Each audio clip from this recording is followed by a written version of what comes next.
Voilà. Donc, on commence.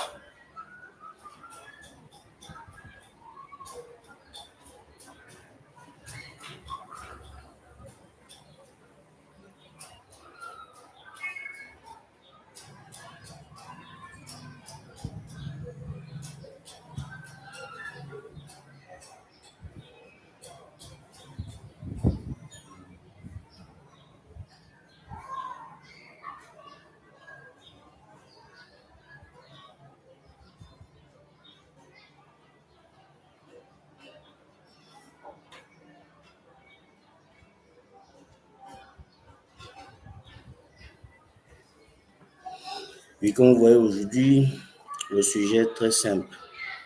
C'est simple au niveau physique, mais au niveau spirituel, il est un peu compliqué. On parle de garder sa forme spirituelle. Oui, pour certaines personnes aujourd'hui, l'important pour eux, c'est la forme physique.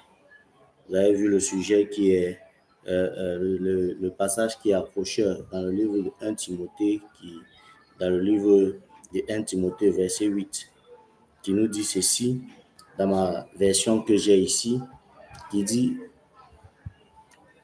l'entraînement du corps, on dit bien l'entraînement du corps est utile, mais à peu de choses. L'entraînement du corps est utile, mais à peu de choses. Mais la fidélité à Dieu est très utile encore. Car derrière cette fidélité, il y a la promesse de la vie aujourd'hui et dans l'avenir. Donc vous voyez aujourd'hui que l'important n'est pas seulement la santé physique, mais le plus important est cette santé qui est spirituelle. Je vais dire à quelqu'un aujourd'hui, tu vas faire le sport, tu vas faire beaucoup d'exercices, tu vas faire beaucoup de choses. Mais si ta foi est faible, si ta forme spirituelle est touchée, laisse-moi te dire, il y a beaucoup de choses qui vont toujours attaquer ton corps. Et il y a des gens aujourd'hui, quand on leur dit, il y a certains aliments dans la Bible que Dieu lui-même a listé, que l'homme ne devrait pas manger. Cela est très important aussi pour le corps humain. Cela est important aussi pour sa disposition à recevoir aussi certaines grâces ou certaines bénédictions de Dieu. Mais aujourd'hui, il y a des gens qui sont dans la Bible chaque fois, mais qui font exprès d'esquiver ce passage, qui font exprès d'esquiver tout ce qui est dit dans la Bible.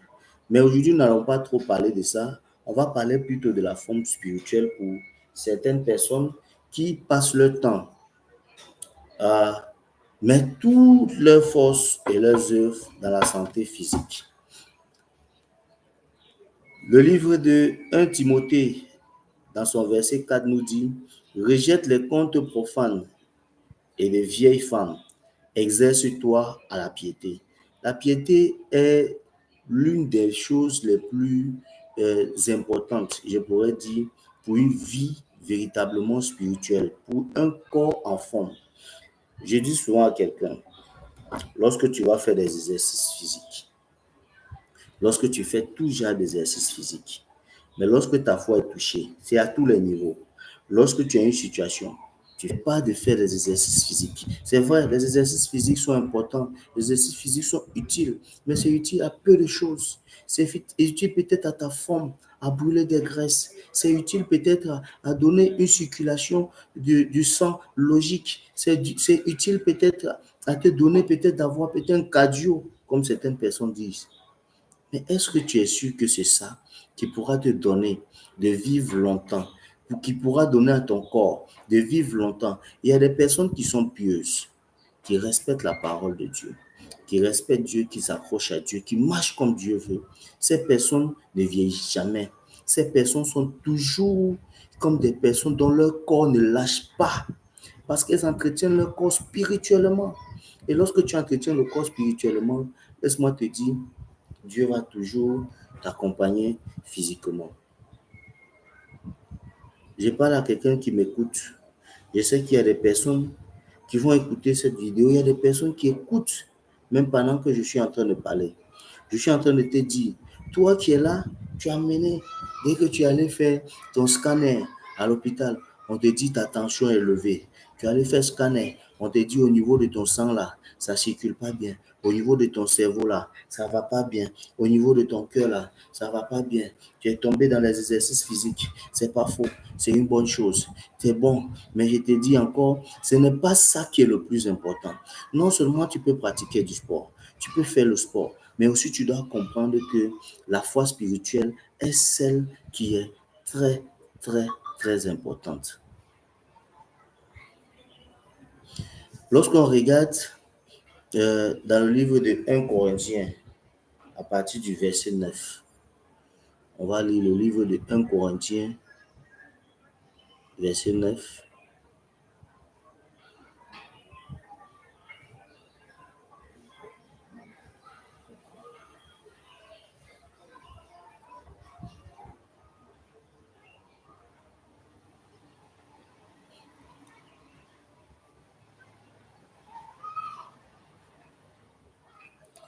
1 Corinthiens, verset 9, chapitre 9, pardon, à partir du verset 25, qui dit ceci.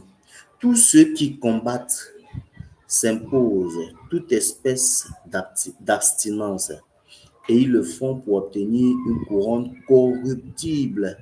Mais nous faisons-le pour une couronne incorruptible. Mais donc, je cours non pas comme à l'aventure, je frappe non pas comme battant l'air, mais je traite durement mon corps et je le tiens assujetti de peur d'être moi-même rejeté après avoir péché aux autres. Après avoir péché. Donc ici, il est important de comprendre que le tout n'est pas de fatiguer son corps dans les exercices physiques. Le tout n'est pas de fatiguer son corps dans ces exercices, mais c'est de comprendre que tout ce que nous sommes en train de chercher, c'est de s'abstenir de beaucoup de choses, de la mauvaise vie, de s'abstenir de manger que Dieu a interdit. Il y a des aliments que Dieu a interdit, que nous devons nous abstenir de cela. Il y a des aliments que Dieu a interdit, que nous ne devons pas manger. Ce n'est pas parce que cela ne va pas t'empêcher ou cela ne va pas peut-être te bloquer le salut que tu dois prendre et puis tu consommes.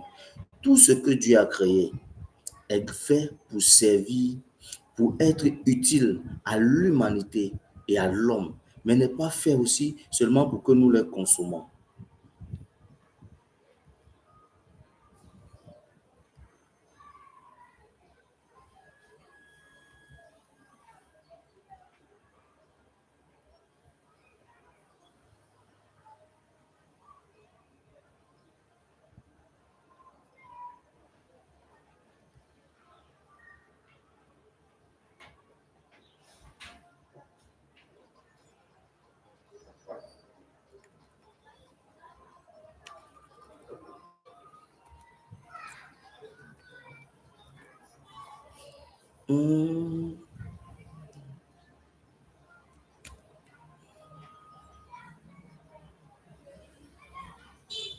Donc, je dis à quelqu'un encore qui est en train de prendre le thé, de comprendre que vous devez vous accrocher plutôt à ce qui est plus important.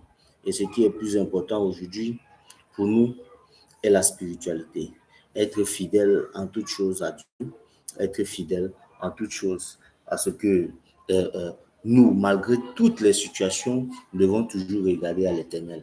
La semaine passée ou ce week-end, quand je prêchais, À l'église, je parlais principalement de les techniques, les principes d'un chrétien pour recevoir l'héritage qui lui a été promis par Christ, l'héritage qui lui a été promis par Dieu. Oui, j'ai donné des principes qu'il faut respecter, qu'il faut honorer pour recevoir cet héritage. L'héritage d'un chrétien aujourd'hui, qu'est-ce que c'est? C'est ce que beaucoup de personnes doivent savoir. Cela aussi vient aussi de tout ce qu'on parle de l'exercice, la forme spirituelle. Parce que si ta forme spirituelle est touchée, forcément le corps aussi sera touché. Et si ton corps est touché, je crains aussi pour ta vie parce que après la mort, où est-ce que tu iras? Est-ce que tu seras en possession de cet héritage? Donc cela aussi est lié à tout ça. Pour un chrétien qui pratique constamment la piété, c'est un chrétien qui est un exemple de vie. C'est un chrétien dont le corps est tout le temps en train de vivre. C'est un chrétien dont le corps est tout le temps en train de respirer. Il demeure dans la santé. Il vit la santé. Il marche en parlant seulement de santé.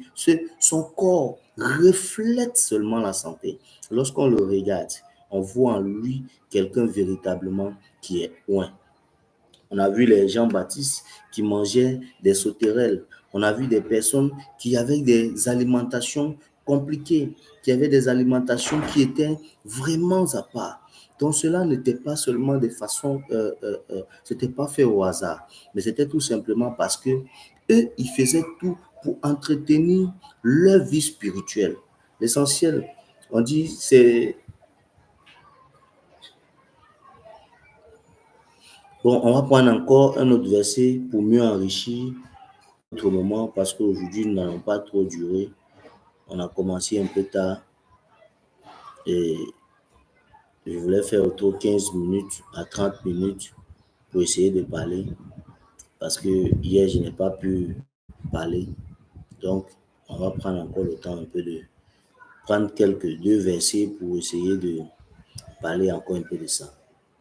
Dans le livre de Matthieu 6,33 qui nous dit: cherchez premièrement le royaume de Dieu et sa justice, et tout cela vous sera donné par-dessus tout. C'est le jour de cela. Et dans le livre de 2 Pierre 1, à partir du verset 3 jusqu'à 6, on dit: sa divine puissance nous a donné tout ce qui contribue à la vie et à la piété. Sa divine puissance nous a donné tout ce qui contribue à la vie et à la piété. Donc nous devons comprendre que Dieu est le maître de toutes choses. Dieu est le maître de toutes choses. Il y a des gens qui n'ont jamais connu des exercices physiques, qui n'ont jamais entraîné leur corps à souffrir. Ils n'ont jamais entraîné leur corps à recevoir peut-être de l'endurance et tout. Mais ces personnes, lorsqu'on les regarde, sont toujours...